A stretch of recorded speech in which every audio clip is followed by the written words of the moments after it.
We do have a festival, or when we do go to India, or when there's some contact with people who have background in this culture, that we won't look silly. We won't look like complete neophytes. Because in India, even the children know all these things.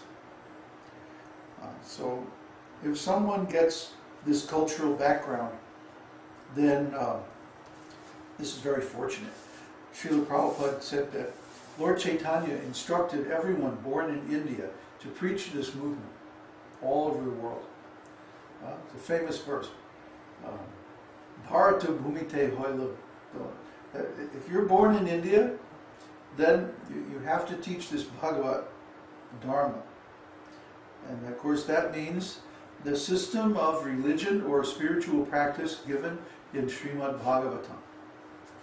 Bhagavat is short for Srimad Bhagavatam.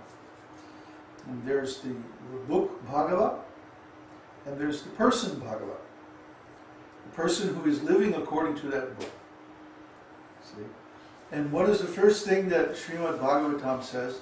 Well, first of all, it links itself with the Vedanta Sutra. Janmadhyasya yataha. Where from everything has come. Those are the opening words of Srimad Bhagavatam. Om Namo Bhagavate Vasudevaya. That's the invocation. And then Janmadhyasya yataha Vayaditaritas Chachesva Vigyasvara. And so on and so on. Tene Brahma Hridaya Adikavaye Bhuyanti. That this source from which everything has come, this is the absolute truth. Okay. And what is our business? Simply to serve that absolute truth. And what is the quality of that service? This is discussed right in the beginning of Srimad Bhagavatam. Ahaituki apratihata means unmotivated and uninterrupted. Unmotivated. There's no reason for our serving Krishna. We're not trying to get this or get that. We're not even trying to get liberation. We don't care. We already have those things. If we're in association with Krishna, then all these things are very easily available. And we shouldn't distort our minds with these desires. Because whatever we desire, whatever we need, is coming by the grace of the holy name of the Lord. The holy name is a desire tree. And if we're in association with His holy name, then everything is coming. And the other thing is apratihata, without interruption. Anyone who stays with us, anyone who sees the way we live, he knows that from early in the morning until late at night, we're just simply serving Krishna. We have no other business. Because this service, it gives so much joy. It gives so much happiness and bliss.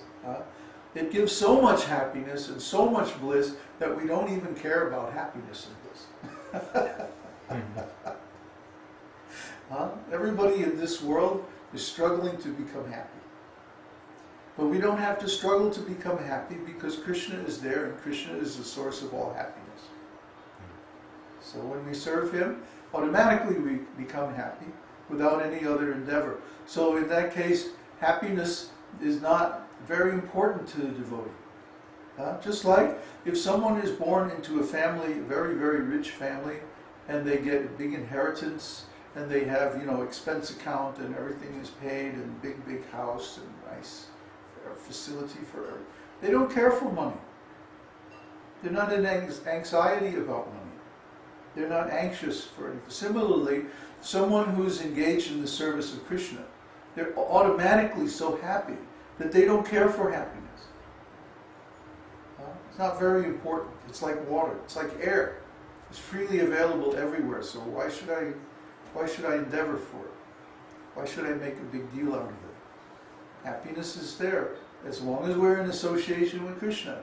And we can associate with Krishna 24 hours a day by means of our service, directly or indirectly. So this is the great value of devotional service to Krishna. So if we don't care, about material happiness or spiritual happiness or material desires or even spiritual desires. What do we care about? What do we strive for? What do we work for? Krishna's happiness. The devotees' happiness. This is the important thing. This is what makes us happy.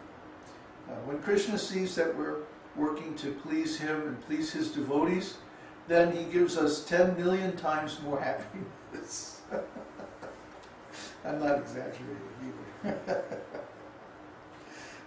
Everybody thinks, oh yeah, he's just preaching, so he's saying that because, it sounds good and, it gets people fired up. No, this is really the truth. You have to try it and find out. Then you'll be saying the same thing. So, Janmashtami is coming, and we're trying to describe the qualities of Sri Krishna. 64 qualities. And so, oh boy, this is a long chapter. I'm going to go through chapter 22 of the Nectar of Devotion. Last night we finished chapter 21. So we're going to pick up with number 31 of the qualities of Krishna. Heroic. A person who is very enthusiastic in military activities and expert in releasing different kinds of weapons is called heroic. Regarding Krishna's heroism in fighting, there is the following statement. My dear killer of the enemy, just as the elephant, while taking bath in a lake, destroys all the lotus stems within the water by swinging its trunk, so simply by moving your arms, which are compared to the trunks of elephants, you have killed so many lotus-like enemies. So Krishna is so powerful. Yeah, that simply by moving his arms.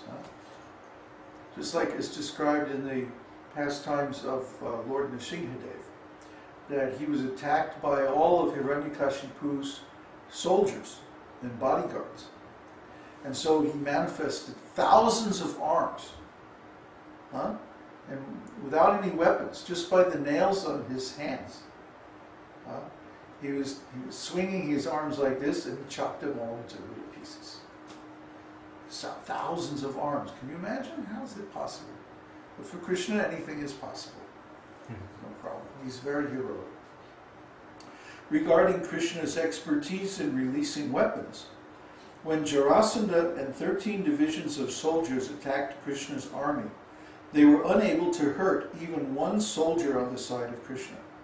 This was due to Krishna's expert military training.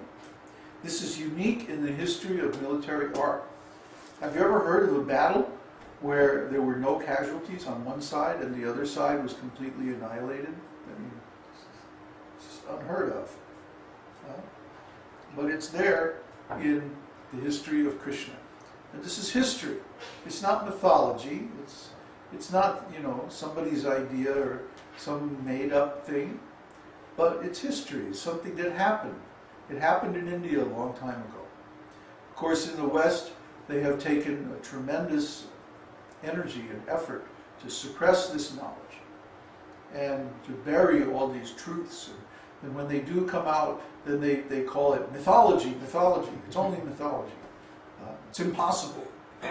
But God can do even the impossible. What's the problem for God? I remember trying to preach to Christians so many times.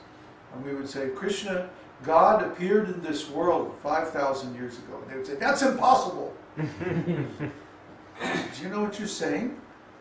God can't, there's something that God can't do? What a ridiculous idea. Stupid idea, actually. God can do anything. So anyway, number 32, compassionate. A person who is unable to bear another's distress is called compassionate.